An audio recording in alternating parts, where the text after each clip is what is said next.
Hey guys, I'm back with another old phone review, and today we have the iPhone 6. The phone that brought the design that we still see even in 2017 with the latest iPhone. So this is my iPhone 7 Plus, so you can see that same design language. And obviously this year with the iPhone 8 or iPhone 7s, whatever the name will be, Apple will definitely change the design. So yeah, I'm pretty excited for that. So yeah, it brought a lot of good stuff. It's the first ever iPhone that went beyond the 4-inch screen size. It's having a 4.7-inch screen size, and that is also still we see with the iPhone 7.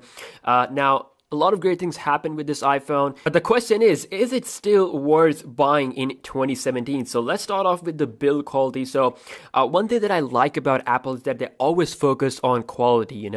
Since day one, the iPhones, they have like really good resale value, and this iPhone costs above $300, at least where I live. So that is all because of the quality it provides. So you can see that it is having a super good aluminum build quality. It's a slim phone, also features headphone jack, which is now missing on the latest iPhones. But I have to say, I mean, it is super good, even though the design that we see on the iPhone 7 is still the same, overall design language, but still you gotta realize that it is premium, and that's what make Apple really unique. Obviously we got that powerful Apple logo on the back as well, so which really has a powerful effect on people. So I have to say, I mean, build quality wise, it is still kicking ass even in 2017. When we unlock the phone using this sensor that we have here, fingerprint sensor, you can see that it is still fast.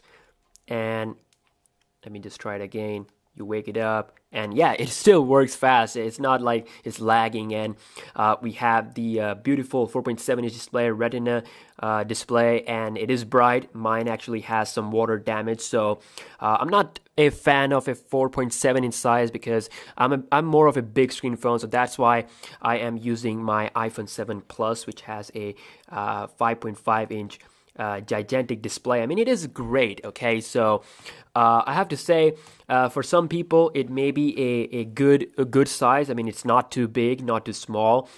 So I mean, definitely, if you want a phone that will be like a good for one-handed usage, then it's still great. 4.7-inch size. We do have the iPhone 6 Plus also, so you can get that one if you want the bigger display. So under the hood, we got Apple A8 processor with 1 gig of RAM, and it is pretty insane to think like 1 gig of RAM, and that is something that we have seen on like super budget. We don't even see on super budget devices. Like having 2 gigs of RAM is just like a child's play nowadays. So, but still, it's enough to run iOS smoothly even in 2017. The iPhone 6 runs the latest iOS 10.2 without any problem. And if we talk about the camera, so this is having an 8 megapixel camera on the back, and sorry for the display again.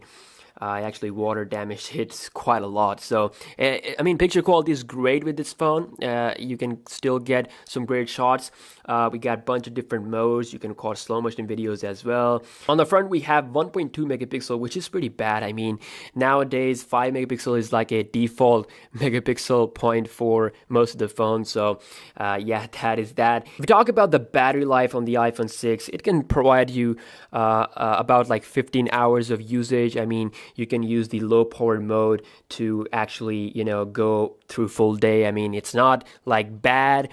It's just normal, It depends on your usage. You can make your phone battery last longer. I mean, I use Wi-Fi all the time, and I do think that battery-wise, obviously the 6 Plus would be better because that model comes with like bigger battery.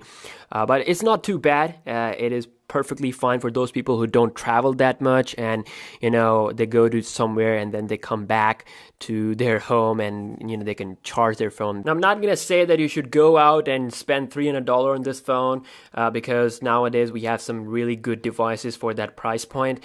I mean, if you spend a little bit more, like at around $400, you can get OnePlus 3, which is like obviously a better phone with the latest processor and everything. I mean, lots of great options are available. I mean, you don't really have to go with the iPhone. If you haven't used iPhone in your life, then you can actually give this iPhone 6 a try. I mean, you can get used to iOS, it's how it works and everything, and then you can upgrade, so you use this for like 6 months, or if you like iOS, then you can upgrade to like the better models. And obviously, I'm not gonna say that it's a great device for long-term use.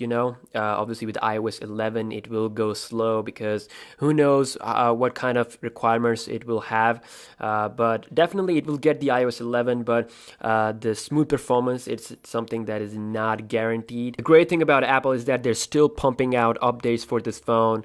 And I mean, yeah, again, if you want to gift an iPhone to someone, or like to a kid, then you can use this as an option. Don't have to spend that much. And yeah, that can be a good experience and first-hand experience with the iOS. So yeah, these were my overall thoughts about the iPhone 6 in 2017.